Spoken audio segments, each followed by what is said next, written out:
అనిత గారు ఆలోచించుకోమని మనం చేస్తున్నా. నీ మీద ఆరోపణ చేస్తున్నారు వాళ్ళు, నువ్వు సరిగ్గా పని చేయటం లేదనేటువంటి భావనతో మాట్లాడుతున్నారు. అందువల్లనే కానీ వాళ్ళ తెలుగుదేశం ఆఫీసులో చంద్రబాబు నాయుడు గారు నన్ను చురుగ్గా పనిచేయట్లేదని అన్నాడు, అందువల్ల గట్టిగా చురుగ్గా మాట్లాడాలని ఇవాళ తెలుగుదేశం ఆఫీసులో ప్రెస్ మీట్ పెట్టి జగన్మోహన్ రెడ్డి గారిని, వైసీపీని చాలా ఇష్టం వచ్చినట్టుగా మాట్లాడే కార్యక్రమం చేశారు. ఏమంటది, పులివెందుల ఎమ్మెల్యే అంటే మాజీ ముఖ్యమంత్రి అనటం ఇష్టం లేదు ఆమెకి. పులివెందుల ఎమ్మెల్యే నువ్వు మా మీద ఆరోపణలు చేస్తావా? 36 హత్యలు జరిగాయని చెప్తావా? మర్యాదగా హత్యల లిస్ట్ నాకు, లేకపోతే నీ మీద కేసు పెడతా. అంటే 36 రాజకీయ హత్యలు ఈ 45 రోజుల్లో జరిగాయి అంటే అది తప్పట. జగన్మోహన్ రెడ్డి గారి మీద కూడా కేసు పెడతారంట. పెట్టమ్మా, నీకు ఆ పవర్స్ ఉంటే పెట్టు తల్లి, కాదని మేము అంటలేదే. పెట్టడానికి అవకాశం ఉంటే పెట్టకుండా ఉంటారా మీరు? నాకు అర్థం కాల. రఘురామకృష్ణరాజు కేసు 3 సంవత్సరాల తర్వాత కేసు పెట్టారు కదా మీరు.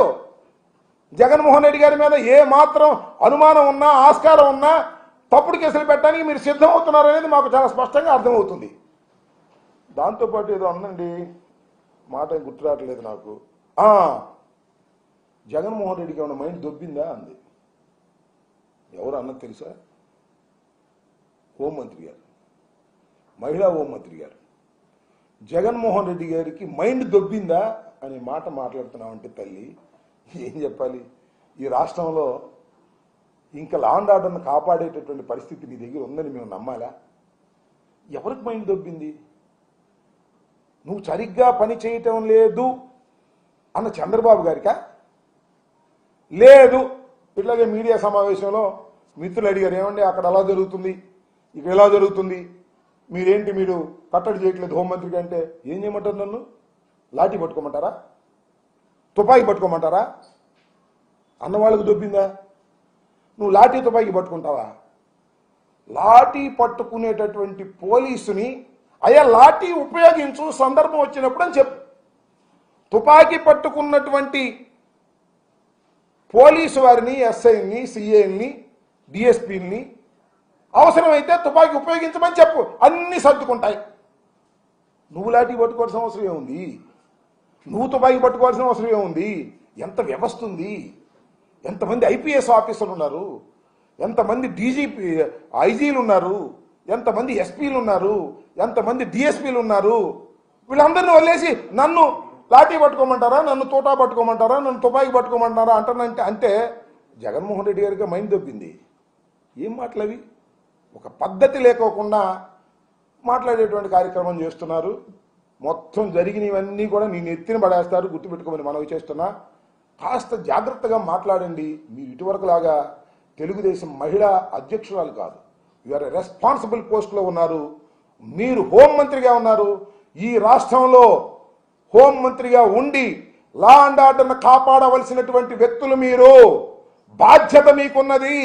మీ దగ్గర పెద్ద వ్యవస్థ ఉన్నది. అదేమంటే పోలీస్ వ్యవస్థ నిర్వీర్యం చేసి ఎన్నాళ్ళు చెప్తారమ్మా ఈ కథలు? నాకు అర్థం కాల.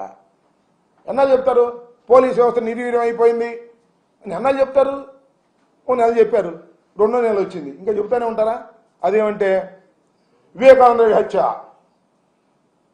గులకరాయి, కోడికత్తి, ఎన్నాళ్ళు చెప్పుకుంటారమ్మా ఇవన్నీ? నేను అవన్నీ చెప్పే కదా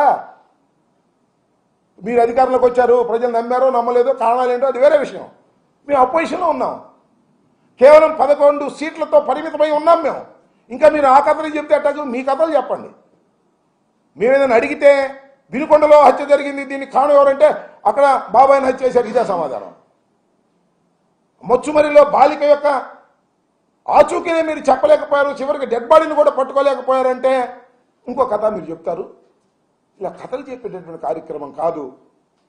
మేము ఓటమి పాలయ్యాం, అధికారంలోకి మీరు వచ్చారు, ఇంకా మమ్మల్నే దూషిస్తూ కాలయాపన చేయటం అనేది సమంజసమైనటువంటి అంశం కాదని ఈ సందర్భంగా నేను మనవి చేస్తున్నాను. కాబట్టి లా అండ్ ఆర్డర్ను కాపాడే పరిస్థితి మీరు తీసుకురావాలి. ఇందాక చంద్రబాబు నాయుడు గారు కూడా అన్నాడు, 36 హత్యలు రాజకీయ హత్యలు అంటున్నారు, పేర్లు బయట పెట్టండి అంటున్నాడు. తొందరే లేదు, బయట పెట్టుకుని ఎందుకుంటాం? 36 సంఖ్య చెప్పిన తర్వాత సుమారుగా 307 కేసులని చెప్పిన తర్వాత, విధ్వంసకరమైన కేసులు చెప్పిన దాని తర్వాత బయట పెట్టుకొని ఉంటాం. ఆ తొందర ఎందుకు సుందరవదన? ఢిల్లీ వెళ్తున్నాం కదా, ధర్నాగా చేస్తున్నాం కదా ఢిల్లీలో, అప్పుడే మొత్తం అన్ని సుప్తాగా బయట పెడతాం. హోంమంత్రి అవకాశం ఇస్తే హోంమంత్రి కూడా చెబుతాం. నీకెందుకు చెబుతాం?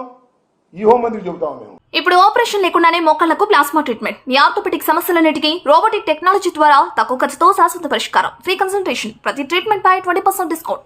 ఈ ఆఫర్ కొద్ది రోజులు మాత్రమే. త్వరపడండి. V9 hospitals 9281465842.